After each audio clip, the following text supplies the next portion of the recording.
हिंदी साहित्य निशुल्क क्लासेस में आज रीतिकाल की हमारी दूसरी क्लास है।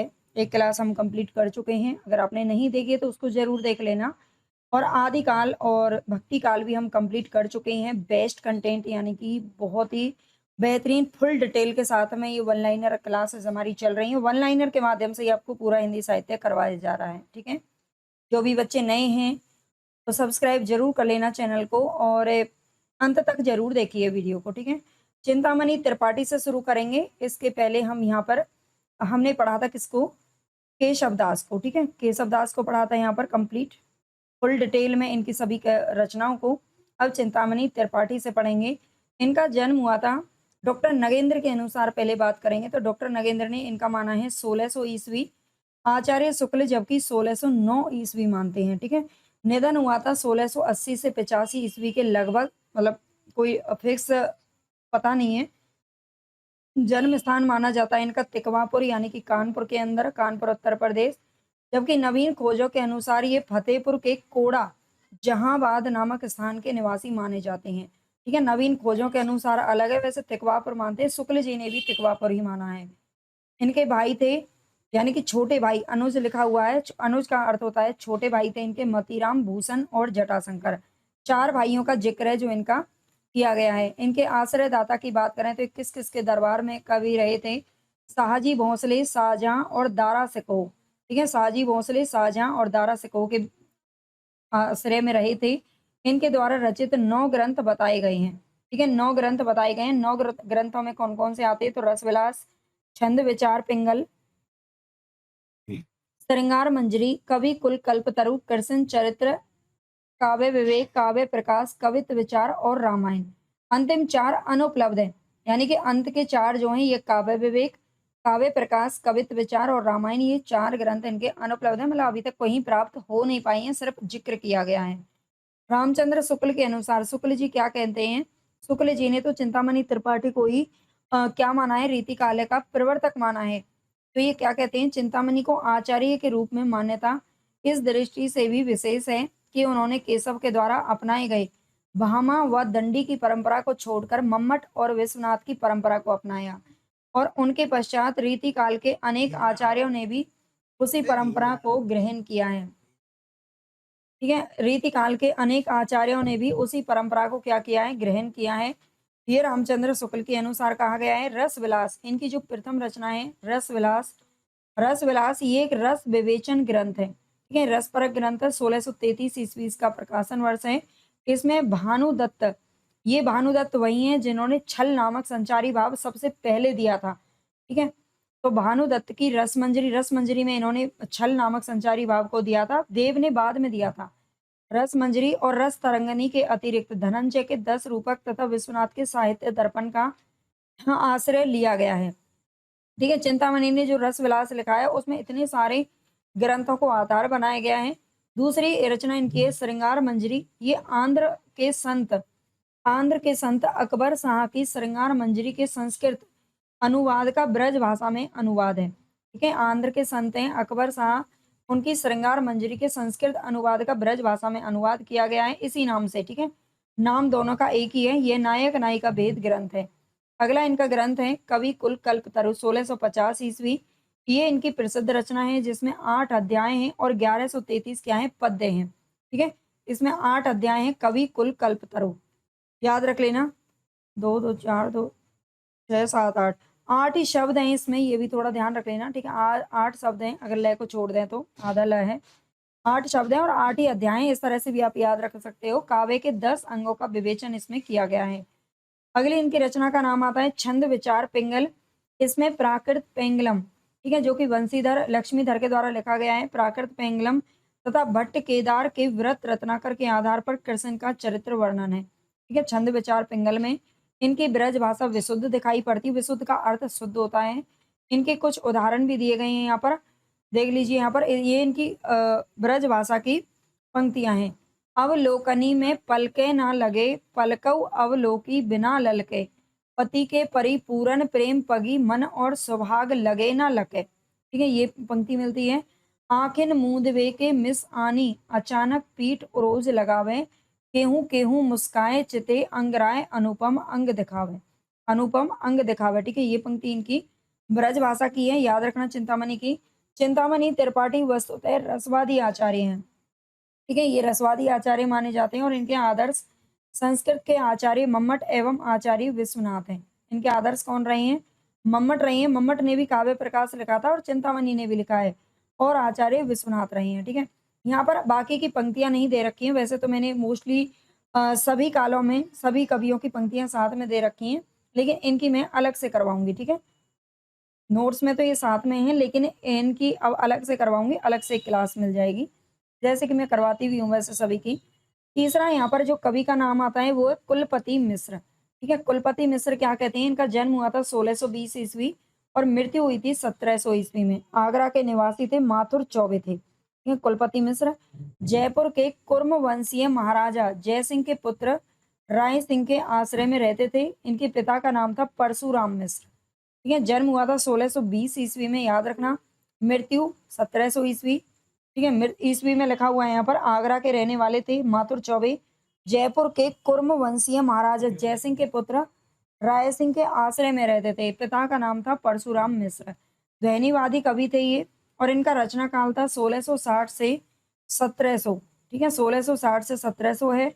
प्रमुख रचनाओं की अगर बात करें तो रस रहस्य, संग्राम सार, दुर्गा भक्ति चंद्रिका, मुक्ति तरंगिनी और द्रोण पर्व, ये इनकी कुछ प्रमुख रचनाएं मिलती हैं जो आपको याद रखनी है। संग्राम सार महाभारत के द्रोण पर्व का तथा दुर्गा भक्ति तरंगिनी में दुर्गा सप्तशती का पद्यबद्ध अनुवाद किया गया है। आगे रस रहस्य जो इनकी रचना सबसे प्रमुख है, ये एक महत्वपूर्ण काव्य शास्त्रीय ग्रंथ है जो मम्मट के काव्य प्रकाश, विश्वनाथ के साहित्य दर्पण तथा केशव की रसिक प्रिया के आधार पर लिखा गया है। कुलपति मिश्र ने अपने मत को पुष्ट करने के लिए ब्रज भाषा गद्य का आश्रय लिया है, ये ध्यान रखना। ठीक है, कुलपति मिश्र ने अपने मत को पुष्ट करने के लिए क्या किया है? ब्रज भाषा गद्य का आश्रय लिया है। इसलिए गद्य का आश्रय लेने वाले कवियों में क्या है? कुलपति मिश्र का स्थान है, जो कि प्रमुख है।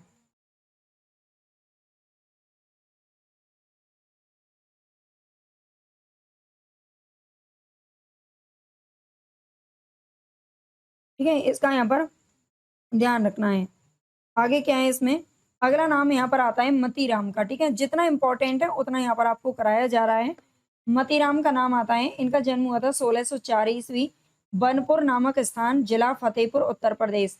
पिता का नाम था विश्वनाथ त्रिपाठी। ये डॉक्टर नगेंद्र के अनुसार माना गया है इनके पिता का नाम। ठीक है, शुक्ल जी के अनुसार इनका जन्म 1604 ईस्वी में हुआ था। जन्म स्थान इनका कानपुर तिकवापुर तथा पिता रत्नाकर त्रिपाठी कान्य कुब्ज ब्राह्मण थे। ठीक है, पिता का नाम क्या था? रत्नाकर त्रिपाठी था। शुक्ल जी के अनुसार रत्नाकर त्रिपाठी है और नगेंद्र जी के अनुसार विश्वनाथ त्रिपाठी है। हालांकि जब इस तरह की कंफ्यूजन वाले क्वेश्चन होते हैं तो वो पूछे नहीं जाते कभी भी पेपर में। ठीक है, लेकिन फिर भी आप याद रख लेना। आश्रयदाता, इनके आश्रयदाताओं में किस किस का नाम आता है? तो भाव सिंह हाड़ा, ज्ञानचंद जहांगीर और स्वरूप सिंह बुंदेला। ठीक है, इन सबका नाम इनके आश्रयदाता में जुड़ता है। प्रमुख रचनाओं की बात करें तो इन्होंने प्रमुख रचनाओं में फूल मंजरी इंपॉर्टेंट है, ललित ललाम, मतीराम सतसई, अलंकार, पंचासिका, साहित्य सार, रसराज, छंदसार संग्रह, वृत्त कौमुदी के नाम से यही जाना जाता है। इनमें से लक्षण श्रृंगार और साहित्य सार ये दोनों उपलब्ध नहीं है। ठीक है, साहित्य सार और लक्षण श्रृंगार दोनों क्या है? उपलब्ध नहीं है, याद रखना है।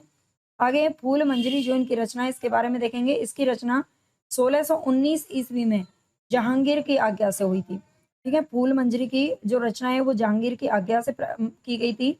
इस रचना में 60 दोहों में किसी ना किसी फूल का उल्लेख मिलता है।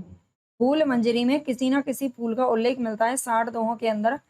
रसराज इनकी रचना है, ये बिना किसी आश्रयदाता के लिखी गई है 1633 से 43 के बीच में।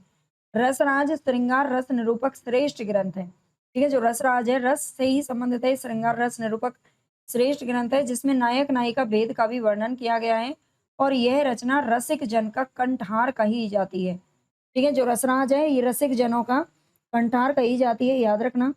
अगली रचना का नाम है ललित ललाम। इसकी रचना बूंदी नरेश भाव सिंह हाड़ा के आश्रय में 1661 से 64 के बीच में की गई है। ललित ललाम का अर्थ होता है अलंकार सौंदर्य। ठीक है, ललित ललाम का अर्थ क्या है? अलंकार सौंदर्य, अर्थात यह अलंकार संबंधी ग्रंथ है जिसमें लगभग 100 अलंकारों का विवेचन अप्पे दीक्षित कृत जो कुवलयानंद है उसको आधार बनाकर किया गया है। ठीक है, ललित ललाम का आधार ग्रंथ क्या है? तो कुवलयानंद है, जो कि अप्पे दीक्षित का है।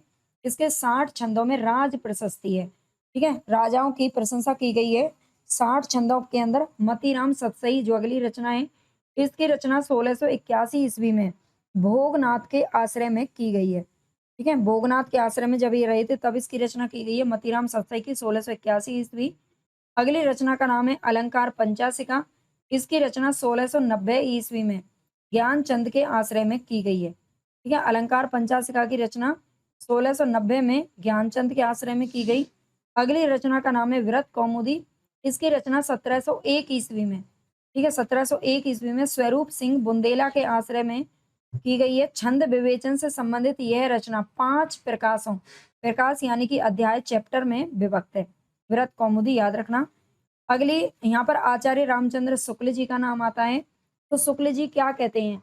रीतिकाल के प्रतिनिधि कवियों में पद्माकर को छोड़कर और किसी कवि में मतीराम किसी चलती भाषा और सरल व्यंजना नहीं मिलती है। उनकी भाषा में नाद सौंदर्य भी विद्यमान है। ठीक है, ये शुक्ल जी का कथन है कि रीतिकाल के प्रतिनिधि कवियों में पद्माकर को छोड़कर, इन्होंने प्रतिनिधि कवि माना है पद्माकर को, है ना, पद्माकर को छोड़कर और किसी कवि में मतीराम किसी चलती भाषा और सरल व्यंजना नहीं मिलती है। उनकी भाषा में नाद सौंदर्य भी विद्यमान है। फूल मंजरी मतीराम की प्रथम रचना है। जो फूल मंजरी है ये मतीराम की प्रथम रचना है, जो कि आगरा में लिखी गई थी, परंतु बच्चन सिंह ने रसराज को प्रथम माना है।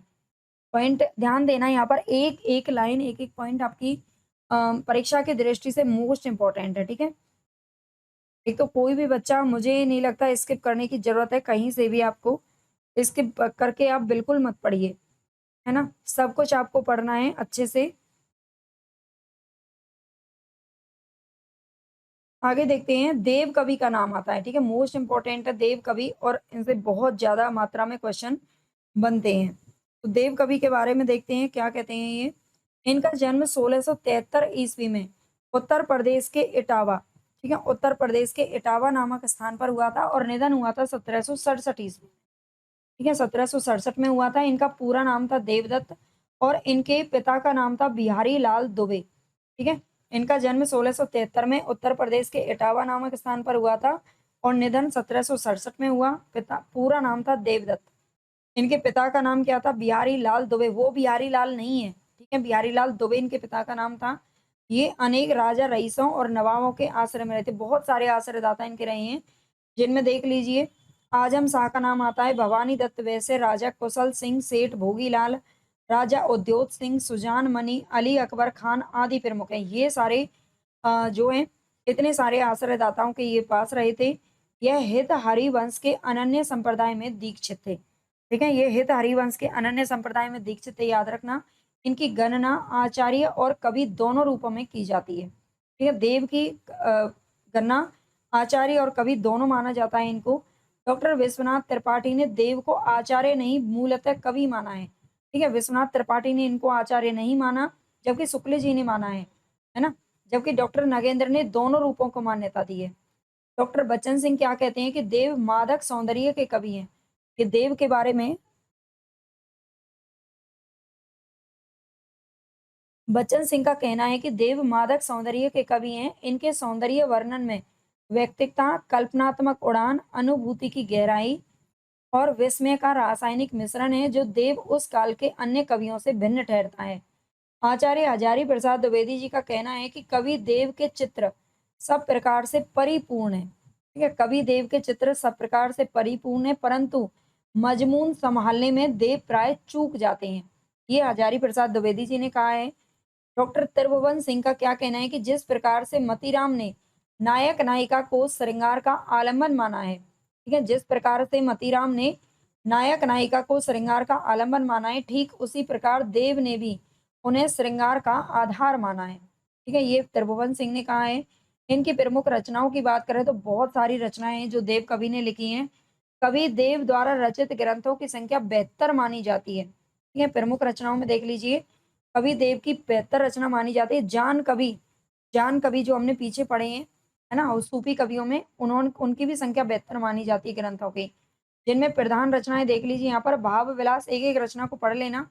भाव विलास, अष्टयाम, भवानी विलास, प्रेम तरंग, कुशल विलास, जाति विलास, देव चरित्र, रस विलास, प्रेम चंद्रिका, सुजान विनोद, काव्य रसायन, शब्द रसायन के नाम से भी यही रचना जानी जाती है। सुख सागर तरंग, राग रत्नाकर, देव शतक, देव माया प्रपंच, नीति शतक, वृक्ष विलास, ब्रह्म दर्शन पच्चीसी, आत्म दर्शन पच्चीसी, तत्व दर्शन पच्चीसी, प्रेम पच्चीसी, नक्सिक प्रेम प्रदर्शन प्रेम दर्शन, पावस विलास, जगत दर्शन पच्चीसी, सुमिल विनोद और वैराग्य शतक। ये सारी रचनाएं जो देव कवि की मिलती हैं। तो देव कवि की सभी रचनाओं को आपको बहुत ही अच्छे से याद रख लेना है, क्योंकि इनकी रचनाएं हमेशा ही पूछी जाती हैं, है ना। आगे है इनकी रचना भाव विलास। भाव विलास का नाम आता है, तो भाव विलास में सबसे पहले क्या पढ़ने वाले हैं हम। भाव विलास 1689 ईस्वी में रचित, 1689 ईस्वी में रचित है। देव की प्रथम रचना मानी जाती है, ठीक है, याद रखना।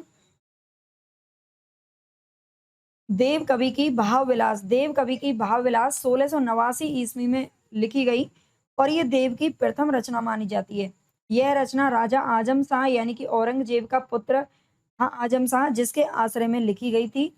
आगे बात करें तो इनकी जो अष्टयाम रचना है, ये डिटेल आपको जरूर पढ़ लेनी है ना, क्योंकि डिटेल से ही आजकल प्रश्न पूछे जाते हैं। सीधी रचना और रचनाकार प्रश्न अब नहीं पूछे जाते, ठीक है, उनका जमाना चला गया।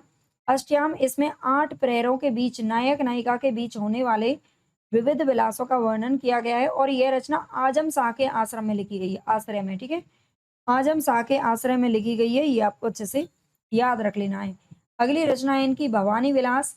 इसकी रचना भवानी दत्त वैश्य के आश्रम में की गई है, आश्रय में की गई है, ठीक है, भवानी विलास। कुशल विलास, इनकी जो रचना है, इसकी रचना फफूंद रियासत के राजा कुशल सिंह के आश्रय में की गई है, ठीक है। कुशल विलास की रचना फफूंद रियासत के राजा थे कुशल सिंह, इनके आश्रय में की गई है। रस विलास का नाम आता है, इसकी रचना राजा भोगीलाल के आश्रय में की गई है, ठीक है, राजा भोगीलाल के आश्रय में रस विलास। राजा भोगीलाल कवि देव के सबसे लंबे आश्रयदाता रहे हैं, मतलब लंबे समय तक, है ना, ऐसा नहीं है वो हाइट में बहुत ज्यादा ऊंचे थे, बल्कि सबसे लंबे समय तक राजा भोगीलाल रहे हैं। रस विलास का नाम आगे बदलकर जाति विलास कर दिया था खुद देव ने ही, ठीक है, रस विलास का नाम आगे बदलकर जाति विलास कर दिया गया था। प्रेम चंद्रिका, इस रचना में वासना के तिरस्कार, प्रेम के महात्म्य और उसके विभिन्न रूपों का वर्णन किया गया है। यह राजा उद्योग सिंह के आश्रय में लिखी गई है, ठीक है, राजा उद्योग सिंह के आश्रय में लिखी गई है। अगली रचना का नाम है सुजान विनोद। यह राजा सुजान मणि के आश्रय में लिखी गई है, ठीक है, सुजान विनोद राजा सुजान मणि के आश्रय में। अगली रचना का नाम आता है देव शतक। यह अध्यात्म संबंधी ग्रंथ है, जिसमें जीवन और जगत की असारता, ब्रह्म तत्व तथा प्रेम के महात्म्य का वर्णन किया गया है, ठीक है, देव शतक। यह अध्यात्म संबंधी ग्रंथ है, याद रखना। देव चरित्र नाम से भी लिखा गया है। यह भगवान कृष्ण के जीवन से संबंधित प्रबंधात्मक श्रेणी की रचना है।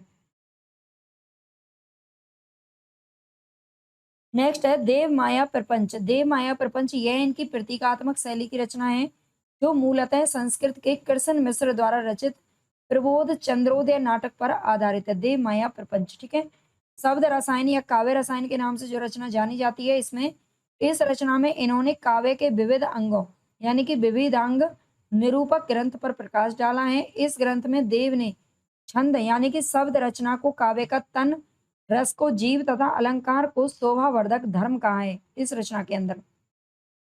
और इन्होंने यहाँ पर ये पंक्ति लिखी है, अलंकार भूषण सुरस जीव छंद तन भाक, ठीक है, ये इन्होंने पंक्ति है, इसके माध्यम से ये हिंदी में अर्थ है इसका।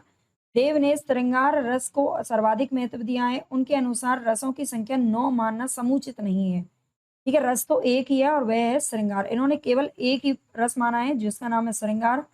अगली रचना का नाम है सुख सागर तरंग। देव का अंतिम लक्षण ग्रंथ है ये, ठीक है, सुख सागर तरंग देव का अंतिम लक्षण ग्रंथ है। डॉक्टर नगेंद्र ने इसे नायिका भेद का एक विश्वकोश ग्रंथ माना है।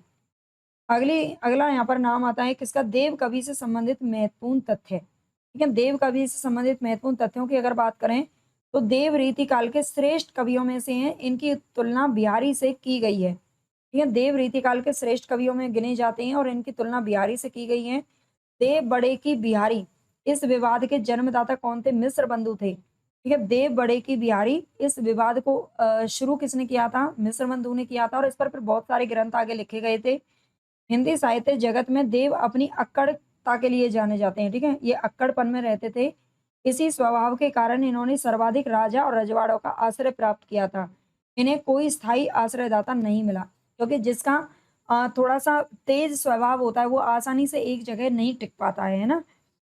आसानी से एक जगह ना तो वो जॉब कर पाता है, ना एक जगह वो किसी के आश्रय में रह सकता है, मतलब बात वही है। डॉक्टर नगेंद्र ने इन्हें सर्वांग निरूपक आचार्यों की श्रेणी में रखा है, ये अच्छे से ध्यान रखना है, ठीक है? डॉक्टर नगेंद्र ने इन्हें सर्वांग निरूपक आचार्यों की श्रेणी में रखा है, याद रखना। देव ने देव ने रस विवेचन में संचारी भावों की संख्या 34 मानी है। यहाँ पर थोड़ा-सा आपको ध्यान देने की ज़रूरत है कि देव ने रस विवेचन में संचारी भावों की संख्या 34 मानी है। इन्होंने छल नामक एक नवीन संचारी भाव की उद्भावना की थी। लेकिन मैं आपको बता दूँ, काव्य शास्त्र में हम पढ़ेंगे कि छल नामक जो रस है, मतलब ये संचारी भाव है, ये भानुदत्त मिश्र ने इनसे पहले ही दे दिया था काव्य शास्त्र के अंदर, ठीक है? सबसे पहले भानुदत्त मिश्र ने दिया था छल नामक, फिर बाद में संचारी भाव की उद्भावना, यानी कि इन्होंने बाद में इसका प्रचार और समर्थन किया था, ठीक है? लेकिन नाम इन्हीं का आता है, परंतु शुक्ल के अनुसार छल का समाहार अभित्ता नामक संचारी भाव में हो जाता है। आगे शब्द शक्तियों पर विचार करते हुए कवि देव अभिधा शक्ति को ही उत्तम मानते हैं तथा तात्पर्य नामक चौथी शब्द शक्ति की उद्भावना भी करते हैं। वैसे तो ये अभिधा को मानते हैं सबसे उत्तम, लेकिन ये चौथी तीन शब्द शक्तियां आप जानते हैं, अभिधा, लक्षणा और व्यंजना। लेकिन चौथी जो शब्द शक्ति है तात्पर्य, ये किसने दी है? देव ने दी है, याद रखना अच्छे से, ठीक है? अभिधा उत्तम काव्य है, मध्य लक्षणाहीन, अधम व्यंजना रस विरस उल्टी कहत प्रवीण, ठीक है? ये इनका जो है बार-बार पंक्ति पूछी जाती है। शोक सागर तरंग का जो संपादन है मिश्र बंधुओं के पिता थे बाल दत्त मिश्र, ठीक है? इन्होंने 1897 में किया था, ये भी ध्यान रखना। आगे है डॉक्टर बच्चन सिंह ने लिखा है कि रीतिकालीन कवि कविता के सौदागर थे, जबकि देव ने सुकवि को कविता का सौदागर बताया है, ठीक है? डॉक्टर बच्चन सिंह क्या कहते हैं कि रीतिकालीन कवि कविता के सौदागर थे, लेकिन देव ने सुकवि को ही कविता का सौदागर कहा है। अगले जो कवि हैं वो हैं, उनका नाम है भूषण। भूषण का जन्म 1613 में और 1715 तक रहे। भूषण का जन्म तिकवापुर यानी कि कानपुर के अंदर हुआ था। ये चिंतामणि के ही भाई हैं, है ना? तो ये चिंतामणि और मतीराम के सगे भाई थे। विश्वनाथ प्रसाद मिश्र ने भूषण का मूल नाम घनश्याम बताया है, ठीक है? यहाँ पर ध्यान देना। विश्वनाथ प्रसाद मिश्र ने भूषण का मूल नाम क्या बताया? घनश्याम बताया है। भूषण उपनाम इन्हें चित्रकूट के सोलंकी राजा रुद्र शाह सोलंकी ने उपाधि स्वरूप दिया था, ठीक है? किसने दिया था ये भूषण उपनाम? तो रुद्र शाह सोलंकी ने दिया था। क्वेश्चन इंपॉर्टेंट बहुत ज्यादा है।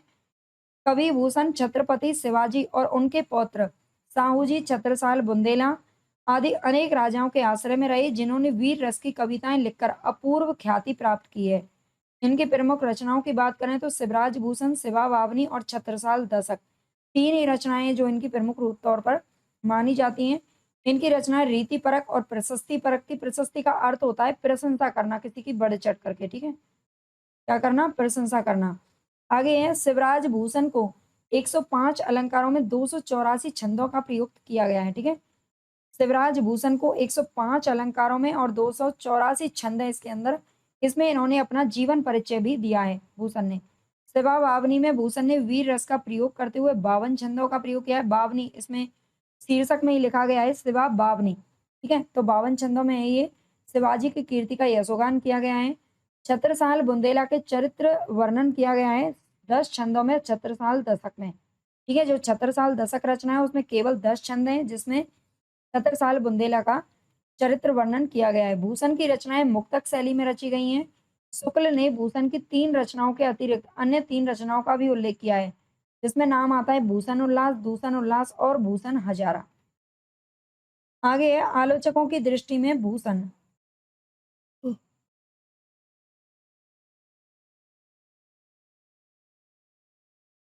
आलोचकों की दृष्टि में भूषण, आलोचक क्या कहते हैं भूषण को लेकर? तो सबसे पहला जो नाम आता है वो है डॉक्टर बच्चन सिंह का, ठीक है? तो बच्चन सिंह का क्या कहना है कि समूचे रीति काल में भूषण का व्यक्तित्व सबसे अलग और विशिष्ट है, ठीक है? ये बच्चन सिंह का मानना है। कि पूरे रीतिकाल में भूषण का जो व्यक्तित्व है वो सबसे अलग है और विशिष्ट भी है ना? विशेष है। इस काल में वीर रस की कविताएँ तो अन्य लोगों ने भी लिखी, लेकिन श्रृंगार या नायिका भेद का मुख्य वीर रस की ओर मोड़ने का जो श्रेय जाता है वो भूषण को ही जाता है। जब सब लोग प्रशस्ति मतलब सब लोग क्या कर रहे थे श्रृंगारिक रचनाएँ लिख रहे थे, नायक-नायिका भेद लिख रहे थे, है ना? उस समय ब भूषण ने क्या किया वीर रस में रचनाएँ लिखी, अलंकारों में रचनाएँ लिखी, ठीक है? डॉक्टर ओम प्रकाश का कहना है कि भूषण के काव्य में वीर रस का अपूर्व प्रवाह है। ठीक है, भूषण के काव्य में वीर रस का अपूर्व प्रवाह है।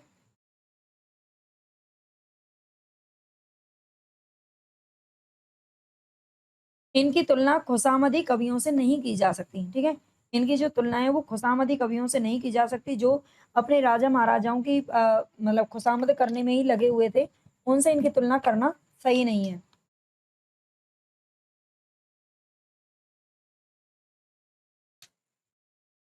आगे कहते हैं डॉक्टर ओम प्रकाश जी, निश्चय ही भूषण आदिकाल और रीतिकाल के कवियों से अधिक गौरव के भागी हैं, है ना? ज़्यादा गौरव इन्हें प्राप्त होना चाहिए। आचार्य रामचंद्र शुक्ल का क्या कहना है कि इन 2 वीरों यानी कि शिवाजी और छत्रसाल बुंदेला, इन 2 वीरों का जिस उत्साह के साथ सारी हिंदू जनता स्मरण करती है, उसी की व्यंजना भूषण ने की है। वे हिंदू जाति के प्रतिनिधि कवि हैं। ठीक है, हिंदू जाति के प्रतिनिधि कवि भूषण है, ये याद रखना। ठीक है, और कहा किसने है? शुक्ल जी ने कहा है। अगला नाम यहाँ पर आता है डॉक्टर नगेंद्र का। रीतिकाल की श्रृंगार एवं प्रेम परंपरा से हटकर वीर रस में काव्य रचना करने के कारण भूषण रीतिकाल का विलक्षण कवि है। ठीक है, डॉक्टर नगेंद्र का ये कहना है कि रीतिकाल की श्रृंगार एवं प्रेम परंपरा से हटकर वीर रस में काव्य रचना करने के कारण जो भूषण है वो रीतिकाल का विलक्षण कवि कहे जाते हैं। आगे जनश्रुतियों के अनुसार इन्होंने शिवाजी को अपनी एक कविता 52 बार सुनाई थी, जिस पर प्रसन्न होकर शिवा ने इनको 52 लाख रुपए, 52 हाथी और 52 गांव पुरस्कार में प्रदान किए थे। बताइए, है ना? आजकल तो कोई कुछ प्रदान भी नहीं करता किसी को। आगे ये इनकी कुछ पंक्तियां यहाँ पर मिलती हैं। इंद्र जिमि जम्ब पर बाढ़ स्वयंब पर रावण सदम्ब पर रघुकुल राज है। कौन बारी बाहु पर शंभु रति नाह पर ज्यों सहस्त्र बाहु पर राम द्विज राज है। दावा द्रुम दंड पर चीता मृग झुंड पर भूषण वितुंड पर जैसे मृग राज है। तेज तम अंश पर काने जिमि कंस पर यो मलेच्छ वंश पर शेर शिवराज है। भाई शिवराज की इतनी लंबी चौड़ी इन्होंने प्रशंसा की है, तो आदमी जब प्रशंसा होती है ना तो वो कुछ भी किसी के लिए कर देता है ना? यह कहा जाता है कि महाराजा छत्रसाल ने इनकी पालकी को अपना कंधा लगाया था और इसी कारण इन्होंने कहा था कि सेवा को बखानो की बखानो छत्रसाल को। ठीक है, तो ये पंक्ति भी इनकी मिलती है। इनकी पंक्तियां हम आगे पढ़ेंगे वैसे। अगला नाम यहाँ पर किसका आता है? सोमनाथ कवि का आता है। ठीक है, सोमनाथ कवि का आता है। इनका मूल नाम था शशिनाथ। मूल नाम क्या है इनका? शशिनाथ है, याद रखना। इनके पिता का नाम था नीलकंठ मिश्र। ठीक है, पिता का नाम नीलकंठ मिश्र है। ये भरतपुर के महाराज ये भरतपुर के महाराज बदन सिंह के कनिष्ठ पुत्र महाराज प्रताप सिंह के आश्रय में रहते थे। ठीक है, ये भरतपुर के महाराज थे बदन सिंह, उनके कनिष्ठ पुत्र थे, मतलब छोटे पुत्र थे महाराज प्रताप सिंह, उनके आश्रय में रहा करते थे। सोमनाथ कवि, इनकी प्रमुख रचनाओं की बात करें तो रस पीयूष नदी, श्रृंगार विलास, कृष्ण लीलावती, पंचाध्यायी, सुजान विलास और माधव विनोद। ठीक है, ये सारी रचनाएं इनकी मिलती हैं। पंचाध्यायी में श्रृंगार रस तथा नायक नायिका भेद का विवेचन इन्होंने किया है। ठीक है, राज पंचाध्यायी आप जानते हैं नंददास की भी है, और पंचाध्यायी किसने लिखी है? सोमनाथ कवि ने भी लिखी है। रस पीयूष निधि ग्रंथ का प्रणयन आश्रयदाता प्रताप शाही के लिए इन्होंने किया था। श्रृंगार के अतिरिक्त इन्होंने राज प्रशस्ति परक रचनाएं भी की है। ठीक है, श्रृंगार के अलावा इन्होंने राज प्रशस्ति परक रचनाएं भी की हैं। इनमें उत्साह और आश्रय का समावेश एक साथ होने से वीर रस का पूर्ण परिपाक हुआ है। एक इनकी पंक्ति मिलती है, प्रबल प्रताप दावानल सो विराजय वीर अरिन के पारे। नेक्स्ट यहाँ पर जो कवि आते हैं उनका नाम है भाई भिखारी दास। ठीक है, भिखारी दास का जन्म हुआ था उत्तर प्रदेश के ट्यांगा ग्राम, ट्योंगा ट्यांगा इस तरह से कहीं लिखा रहता है। ठीक है, ये प्रतापगढ़ के अंदर हुआ था। डॉक्टर नगेंद्र ने इनका जो रचना काल है वो 1725 से 1760 के बीच में माना है, और इनके पिता का नाम था कृपाल दास। ठीक है, पिता का नाम क्या है? कृपाल दास, याद रखना। इनकी प्रमुख रचनाओं की बात करें तो इसमें सबसे पहला आता है रस सारांश 1742 ईस्वी, छंदा अर्णव पिंगल 1742, काव्य निर्णय 1746, श्रृंगार निर्णय 1750 ईस्वी। ठीक है, इसके अलावा शब्द नाम कोश, ये एक शब्दकोश है ना, जिसमें पर्यायवाची विलोम शब्द ये सब होता है। विष्णु पुराण भाषा की बात करें, तो ये विष्णु पुराण का भाषा अनुवाद किया गया है। और शतरंज शतीका, ये शतरंज के खेल से संबंधित रचना है जो लिखी गई है। इनमें प्रथम 4 रचनाएं काव्यांग विवेचन से संबंधित हैं, याद रखना। ठीक है, इनमें प्रथम 4 रचनाएं किससे संबंधित हैं, तो ये काव्यांग विवेचन से संबंधित हैं। बेकारीदास प्रतापगढ़ के अधिपति पृथ्वी सिंह के अनुज हिंदूपति सिंह के आश्रय में रहे हैं।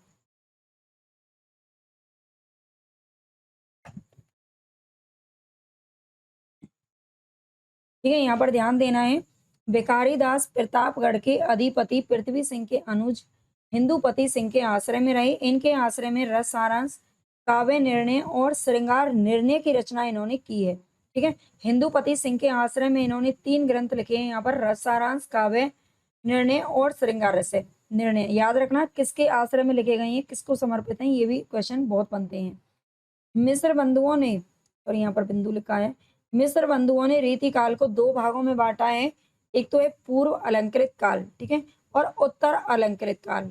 ये पूर्व अलंकृत काल का जो प्रवर्तक है ये चिंतामणि से इन्होंने शुरुआत मानी है।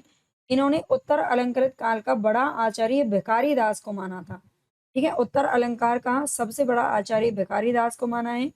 रस सारांश में ये अलंकृत काल नाम दिया था इन्होंने रीति काल का, ये आपको याद रखना है। ठीक है, मिस्र बंधुओं ने, ये हम पहले पढ़ चुके हैं पिछली क्लास में। रस सारांश में सभी रसों का विवेचन है। काव्य निर्णय की बात करें तो इसमें काव्य गुण दोष को स्पष्ट किया गया है। इसके बाद है श्रृंगार निर्णय में रस का विवेचन है, परंतु श्रृंगार रस को मुख्यतः प्रकाश में लाने का काम किया गया है। ठीक है, श्रृंगार निर्णय में रस का विवेचन है और मुख्यतः क्या है, श्रृंगार रस है। छंदार्णव पिंगल, इसमें छंद्र शास्त्र की टोह ली है। ठीक है, इसमें छंद्र शास्त्र की टोह ली गई है। काव्य निर्णय में 25 उल्लास है, उल्लास यानी कि चैप्टर। ठीक है, काव्य निर्णय में 25 अध्याय हैं और ये रचना हिंदूपति के लिए समर्पित है। तुकबंदी की शुरुआत इन्होंने ही की थी काव्य में, ये आपको अच्छे से याद रख लेना है। भिखारी जो होते हैं ना, जब घर घर मांगने जाते हैं तो इसी तरह से वो तुकबंदी करते हैं ना।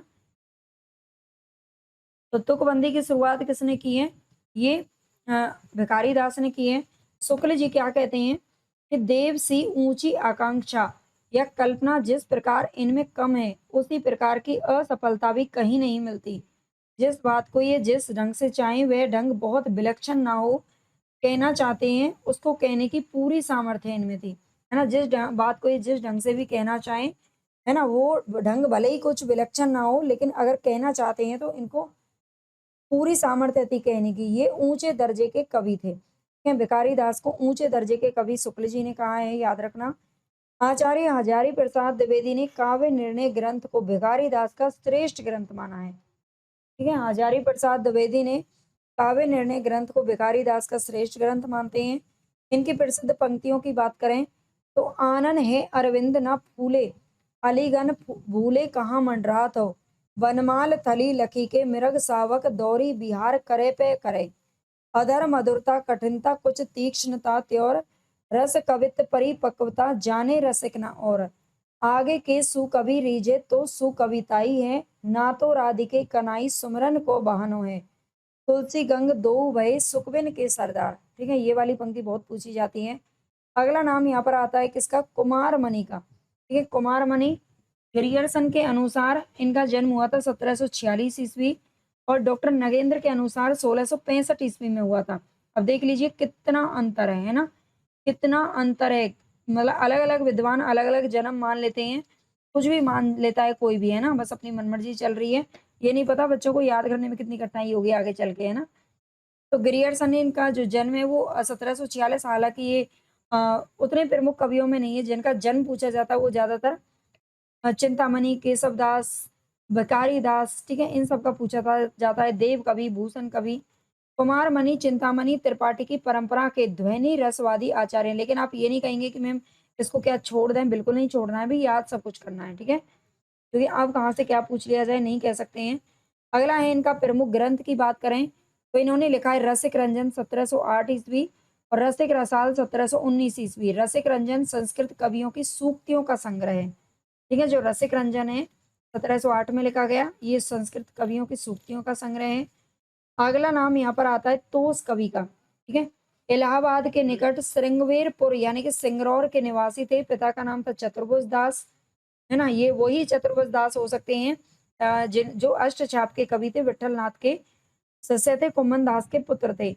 इनकी प्रमुख रचनाओं की बात करें तो इन्होंने सुधा निधि, नक्सिक और विनय शतक नामक रचनाएं लिखी हैं। इनमें से वर्तमान में केवल सुधा निधि जो कि 1734 में प्रकाशित हुई यही उपलब्ध है। ठीक है, अगला नाम आता है रसिक गोविंद का। इनका मूल नाम था गोविंद, है ना? मूल नाम इनका केवल गोविंद है। कृष्ण भक्ति में दीक्षित होने के बाद इन्हें रसिक की उपाधि दी गई थी।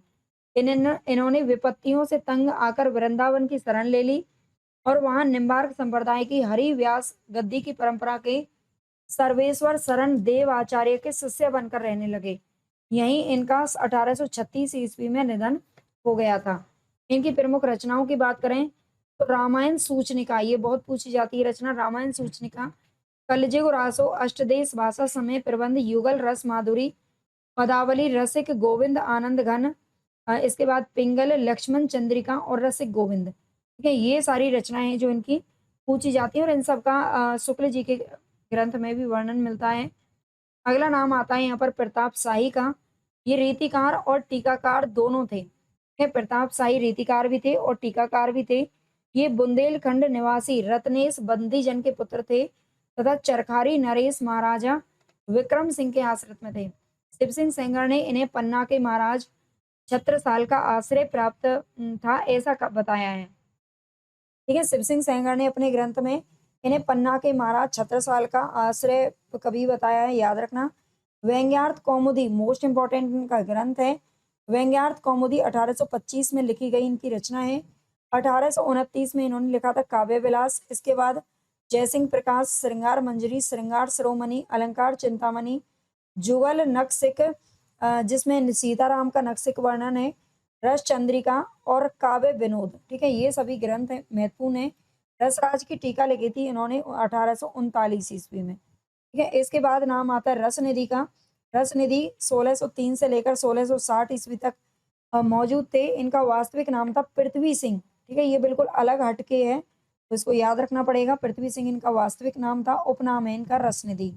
ये दतिया के राज्य में बरौनी इलाके के जागीरदार रहे थे। इनका संपर्क ढानी संप्रदाय के प्रवर्तक प्राणनाथ से था। ठीक है, इनका संपर्क था ढानी संप्रदाय के जो प्रवर्तक थे प्राणनाथ। इनके द्वारा रचित ग्रंथ हैं रतन हजारा, विष्णुपदी कीर्तन, कवित अरिल, हिंडोला और गीत संग्रह। ठीक है, ये इनके द्वारा रचित ग्रंथ मिलते हैं। इसके बाद है रतन हजारा, एक दोहा संग्रह है जो बिहारी सतसई के अनुकरण पर लिखी गई है। ये प्रेम और श्रृंगार के कवि थे। ठीक है, ये प्रेम और श्रृंगार के कवि थे। तो आज की क्लास में हम इतना ही करेंगे। महाराज जसवंत सिंह को हम नेक्स्ट क्लास में करेंगे। ठीक है।